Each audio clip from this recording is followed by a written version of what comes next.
have been a turn off for some Uh people. huh. Um, but it's not part of the community, even though your HOA dues will get you access to some of the events that are held by the 55 plus community. Uh huh. But no, other than that, there's no particular reason. I mean, Uh, there's been a shift in the market, right? So yeah, that's what's holding some people off. that was gonna be my next question. Have y'all been getting some pretty decent offers, and probably not because of these interest rates? Correct. Yeah, all right. And with the property, I know that you said it's kind of a mixed community with 55 and older, so there is an HOA there. Me being an investor, are there any kind of rental restrictions that would prevent me from maybe doing short or midterm rentals there? I will have to confirm that for you. Uh huh. Yep. Um, so I can get back to you on that. All right. Yep. And with the property, is this your seller's primary, or what's kind of going on with the situation here? Uh, yes, I believe it is. This is their primary. They're just looking to get out of the area. Oh, all right. So have they already found another place that they're another house? Yes. Mm-hmm. Oh, all right, all right. Yeah, because I definitely don't want to purchase their house and put them out on the street. No. Well, I appreciate that. I wish more people thought that way. But no, that won't be an issue Yeah, whatsoever. yeah. All right, awesome. Um, with the property, man, I did have a question. If I could potentially come up to the seller's asking price, do you think that they would be opposed to me just taking over the payments on this property and paying them their equity? That's an interesting question. I would have to find out, right, if they're. I see. You mean like seller financing? Yeah, well, and Versus. yeah, well, Okay. in this situation, it would actually be a hybrid because I think that they have a loan on the property and they also have a significant amount of equity, right? Equity, correct. All right. So what it would be is, first we would be responsible for making those loan payments. We would not assume the loan. What we actually do is we use a third party servicing company. We make our payments to the third party servicing company. They pay the PITI, so the principal, interest, taxes, and insurance. And then with our payment also, we would give the seller a significant down payment and then make monthly payments to them also. So we would essentially be making two payments on the property. Okay. So I just want to make sure I'm fully understanding. Uh, So are you technically becoming the owners of the property, or y- because they still have the loan? yes, I would definitely become the owner of the property. The loan would just remain in their name. Gotcha. And would there be any reason if it could be assumed, assumable to you? Is that an option? Well, the thing is, with us, we purchase so many properties that for us to actually qualify for loans, we've exhausted our ability to qualify for loans, so that's why we're just taking over people loans. So a lot of times I tell them this is like we just going out to dinner, buffets on me, and you just leave the check for me to pay. And what protection do we have Uh, if all of a sudden you stop making payments? Awesome. This is one of the first questions that I get from sellers. First thing is, number one, keep my down payment and all monthly payments that I've made along the way.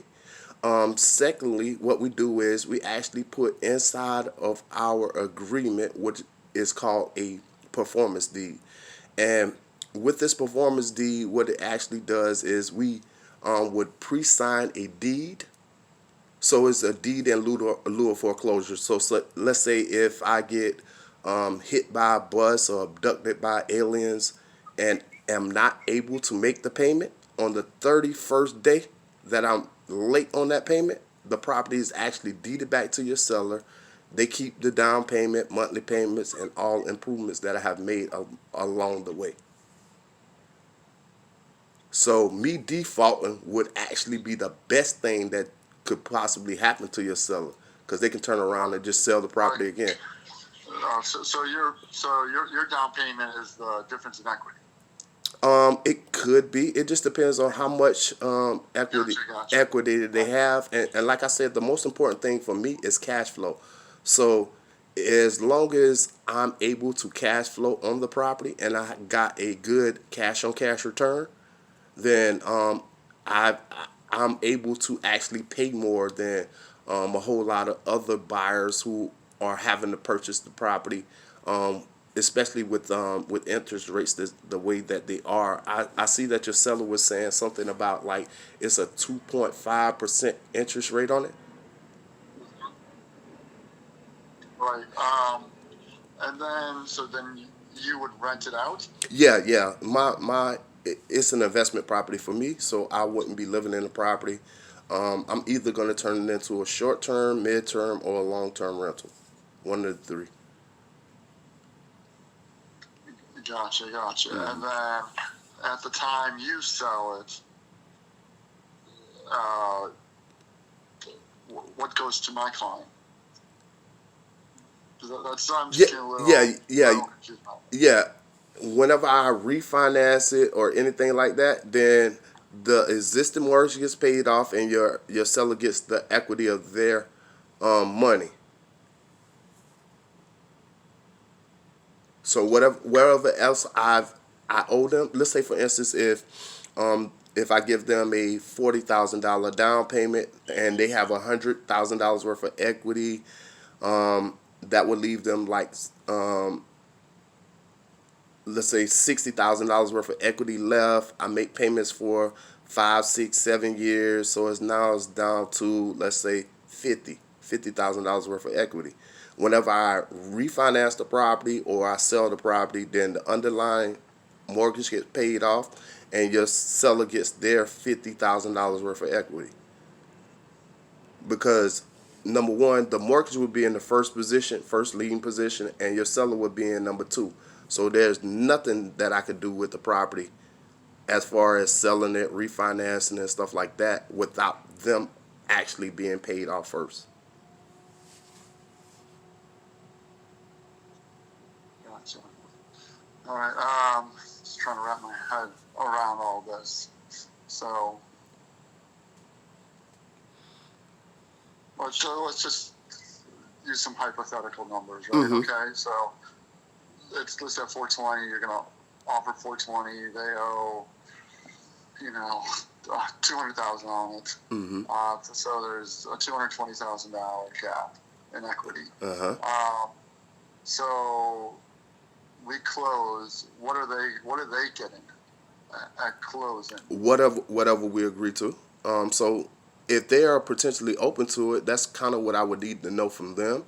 How much of a down payment they would want for their equity, how much monthly payments they would want, and how long would they actually be willing to finance the property, their equity to me for. It's kind of like when you go into Bank of America, you don't actually tell them, all right, so I want a loan for this amount with this amount of down payment, this amount of monthly payment for this length of time. It would be the same exact situation, because in all actuality, your sellers would become my bank. Right. So my seller at closing, if we did it a traditional way, basically they would just kind of get the balance between basically equity, right? Mm-hmm. And what you're saying is they wouldn't get it at this time. They would just get whatever we agreed to as far as a down payment. Mm-hmm. Then basically you're paying off. You're assuming the loan basically without assuming it. Mm-hmm. And then at the time in which you close, they would make the equity that is there would go to my seller. At the time that I close, no. All right, so At closing, I'll give them a significant down payment. So that's would be determined by your seller. I'll start giving them monthly payments too. So I'll be making a monthly payment to the mortgage, the underlying mortgage, and I'll also be making monthly payments to them. And let's say they say, "Hey, Dion, I want the rest of my money in 10 years." I'll make monthly payments for 10 years, and at the Like on a balloon payment. Okay. yeah, you kind of getting me now. Yeah. Okay, now I understand. Okay, well, let me reach out to them and kind of go from there. Do you represent yourself through this party, to this transaction? Or? Yeah. We actually use Harry Marsh as our closing attorney, but as far as like agents and stuff like that, we're unrepresented. Gotcha. Okay. All right, let me see if I can get a hold of them, and I'll give you a call back in a little bit. All right, awesome. What's your email?